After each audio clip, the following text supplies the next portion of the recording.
And if he gets something less than what he really does, now what happens is he's not motivated, he's demotivated. How much he's contributing to the organization, now is organization giving the same or more? Person, if he's really good, I'm telling you, you're not supposed to have the same salary, you are supposed to hike because you need to retain that employee. Each and every employee, each and every laborer should know how much they are getting for what.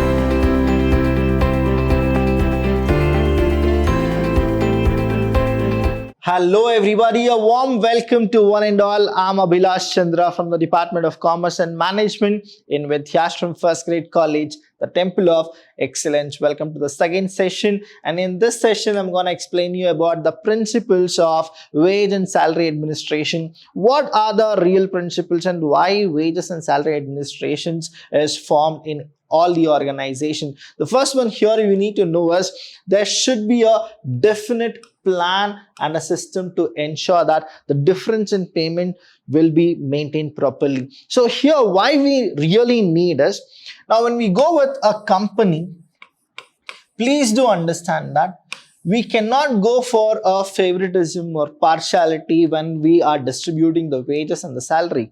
So the company should not be biased. So there should not be any kind of a bias. Now there should be a proper principle. Now through that principles, what happens is the salary and the wages are fixed, and it is a system where the employer and the employee will have a communication where the employer will be giving the responsibility to the employees, and employees will actually see how much is the salary and what are the commitments which they are supposed to do. And that is the reason we should always have a principle when we set the salary, wages and administration things. Now here what happens is the difference in pay for jobs are based upon variation in job requirement. See, job requirement, I'm gonna teach you in the next session what exactly the job requirement is all about, where we'll be talking more about the highly skilled or unskilled laborers. Now, to maintain the equity in the distribution of salary and wages in the organization, we need a proper principle. That is the reason. See, equality should be maintained. That means a person, say example I'll give you, there are two people, A and B.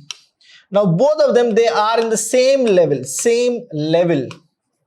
But A gets 10,000 per month and B get 8,000 per month. A gets 10,000 and B get 8,000. Now what happens here is D is demotivated because same level, same work, but he gets 8,000. So this is what discrimination on the basis of any kind of a thing. Disparity is there. So we need a principle.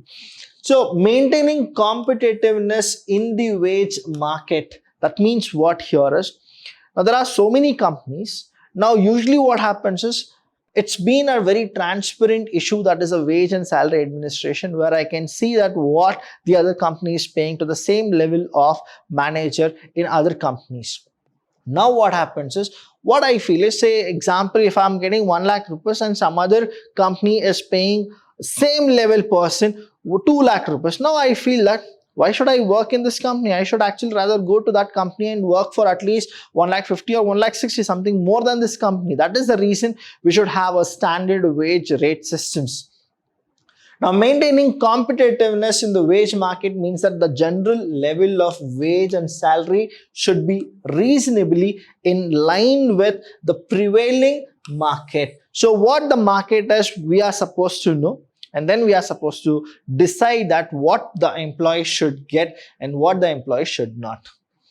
Next one is reinforcing positive employees. See here, recruiting employees is not difficult, but retaining your skilled employees is very, very difficult. That's the reason we should have a set standard, that is the principles. Now devising a system that is the most efficient for the organization as far as possible, it must eliminate any discrepancies or exploitations of the employees. Now there should not be any discrepancy. Everything should be transparent. We should never exploit the workers, exploit the employees. That means giving more work, but in return giving them less salary. It should not happen. That's the reason we should have a standard wage rate systems. The compensation system should also be there. Many a times what happens is the employees, they don't even think about whether the company will actually pay them more or less. They are the people who are loyal to the company. Now it is the turn of the company to be loyal to them. So the compensation system should also be checked on a regular basis. The compensation package must ensure fairness and it should be maintained, that is the harmonious relationship between the employer and the employee. Now compensation system should be flexible enough. See, when employees are flexible, whenever the employer wants the employee to work, the employees are willing to work or give 100% to the organization because of the loyalty. Now the compensation, when it comes, it should not be rigid. It should be flexible and it should be helpful for the employees. The wage and salary administration should take care of, and it should actually comply all the rules and regulation laid down by the legislator for the protecting of employees' interests. Now, we are supposed to know the Act of 1936, which was revised in 1948. This is the Minimum Wage Rate Act of 1936, which was revised after the independence. Soon after the independence, a year they took for revision. 1948 Minimum Wage Act was actually given. That is a time where the employer and the employee, they actually came to the limelight of legislative consideration, where legislative actually came in between, and they are the one who actually set a standard and a principle for the Minimum Wage Act. So what are the essentials of wage and salary administration? So there are 5 here and 5 more. I'll be explaining it to you. The first one is motivation. Definitely it will be a motivation aspect for the employees and the laborers. Stability, labor turnover will be very less. Flexibility, it should actually ensure that the employees are happy. Equity, that is equality, will be maintained. So nobody will actually feel that there has been a partiality is done. Everybody will be actually looked into the slab rate, what exactly they work, the responsibility what they take, and the responsibility what they go with. The next one here is result oriented. See, result oriented is something which is the 21st century concept, where how much you are giving your services to the company, is the company paying you the same or more? That is what the result oriented is. Say example, we have standard budget. We have standard. Say you are supposed to manufacture 2000 units. You are supposed to manufacture 2000 units. This is the target which is given. Target. But you are manufacturing 2100 units. That means you are doing really good and you are an efficient laborer. So it is like a skilled laborer. That is what it is. Now you should actually get more. Now there is one more example where the standard is 2000, but that person is only producing 1900 units. Now who should get more? So that is the reason here. It should be what? Result oriented. Who is doing what? How much he is contributing to the organization. Now, is organization giving the same or more? He should never get less. That is what the principles of essential wage and salary administration is.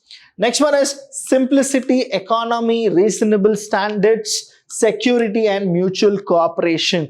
Each and everything I'll explain you in detail. The first one we'll go, that is the motivation.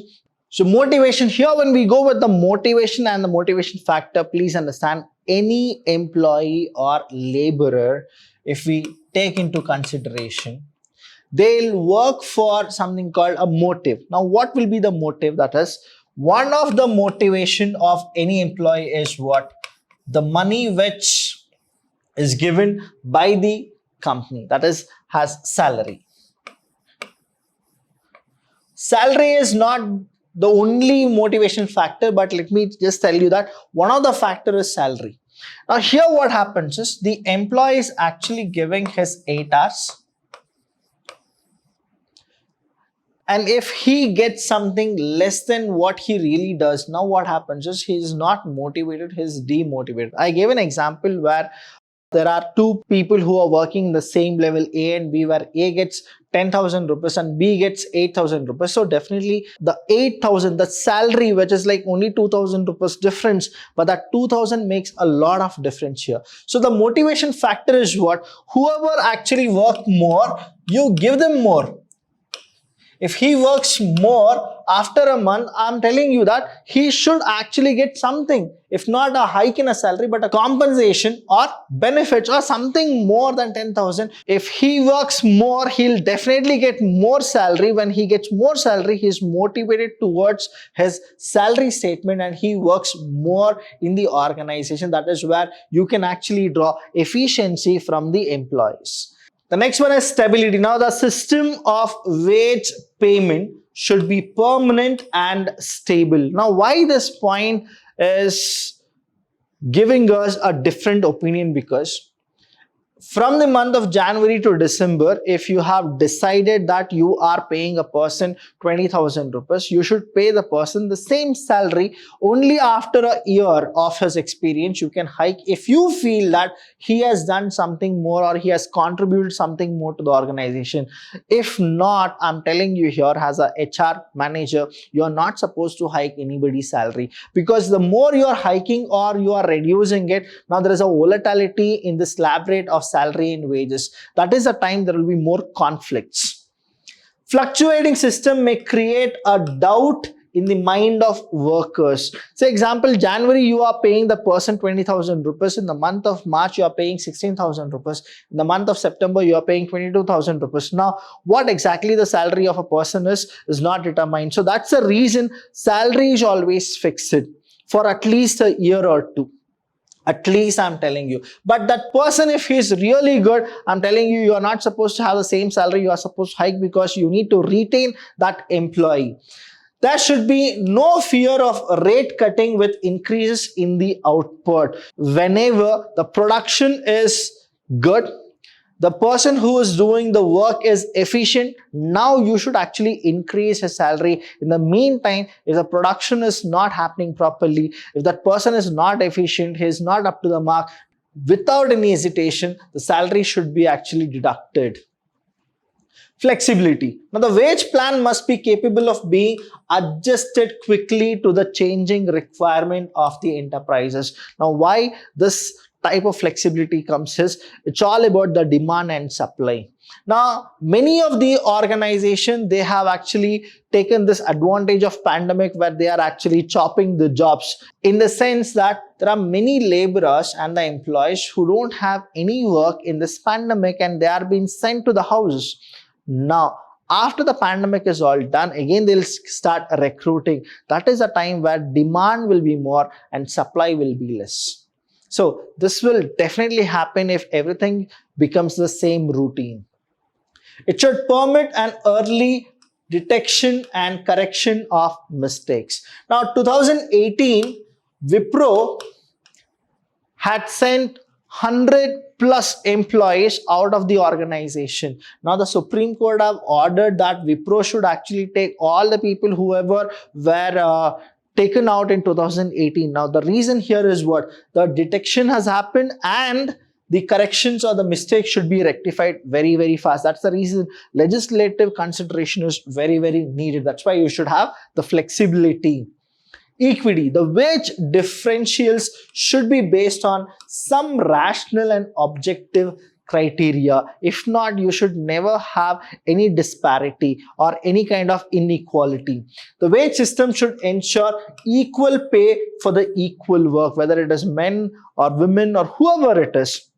If they are working, now you are supposed to actually pay them the same. Now it depends on what the work they are doing. Is it risky or is it like too much stress to it? So those things are the factors. But what happens is when you are setting them or when you are giving them a position of a same level, you are supposed to pay them equally. The system should be fair. It should not discriminate among individuals on the basis of gender or community, religion, caste, or any other type of things. Result oriented. Now, the wage plan should establish a direct relationship between the effort and the reward. That means who works more, you should pay them more. Simplicity.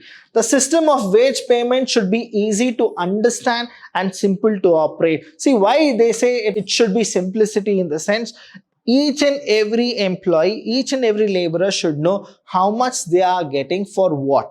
If they work for these many hours, they'll be paid for that much amount. Now, if they really want more, they are supposed to take more responsibility. That is the reason we should keep wage system that too very simple. A complicated system which cannot be readily understood. So when it is not understood by anybody, what happens is it's a waste of time. So that's the reason you should actually go with simplicity. Economy and reasonable standards. Please understand these two things. Very, very important are these things. Economy and reasonable standards.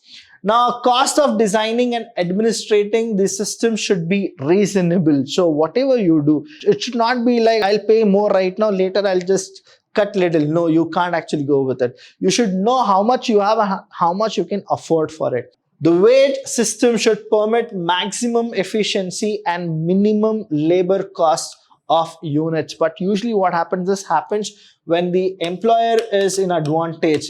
But if the laborers are in demand, no, now what happens is the laborer will definitely ask more wages and he'll work less. Reasonable standard. Now, standard of work used in a wage plan should be reasonable and attainable. You should actually attain that goal. They should be neither too easy or too difficult to achieve. So both of them should actually have a reasonable, that is, the employer should also get benefited, the employee should also get benefited, the laborer should also get benefited. Security and mutual cooperation. See here, security in the sense, the job security. Now, when you go with the job security, the minute I start working in a company, I should have that feeling that whatever happens, the company is there for me and I should be there for the company. So labor turnover should be reduced. When labor turnover will be reduced, what automatically happens is you will get that positive energy of, okay, whatever it is, I will be in that particular company, I should give 100%. The same with the mutual cooperation is what? The cooperation between the employer and the workers. Now here it should not be only one way where employer will exploit the laborers or the laborers will exploit the employees. There are n number of examples where the laborers have exploited the employer, and there are umpteen number of examples where I can give where employer has exploited the employee as well as the laborers. These are the essentials of wage and salary administration. In the next session, I'm gonna teach you about the factors which affect the wage and salary administration. Till then, thank you so much. I'll see you when I see you.